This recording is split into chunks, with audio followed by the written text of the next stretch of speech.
ভালো আছি, আমাদেরকে ভালো রাখে কে? আবার মাঝে মাঝে আমাদেরকে অসুস্থ বানিয়ে পরীক্ষা নেয় কে? এজন্য সব সময় প্রশংসা করতে হবে কার?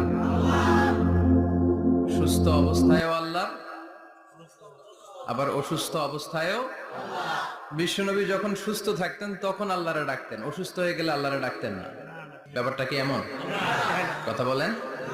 সুস্থ থাকলেও তিনি জিকির করতেন কার? অসুস্থ অবস্থায় তিনি জিকির করতেন কার? বিশ্বনবী মাঝে মাঝে অসুস্থ হতেন না? কথা বলেন। বিশ্বনবী অসুস্থ হতেন, তারপরেও তিনি আল্লাহর কাছে চাইতেন। বিশ্বনবী বলতেন, ইদা সাআলতা ফাসআলিল্লাহ, যখন চাইবা আল্লাহর কাছে চাও। কার কাছে? না খাজা বাবা, ল্যাংটা বাবা, বড় হুজুর, মেজ হুজুর, ছোট হুজুর? কার কাছে? সহজ না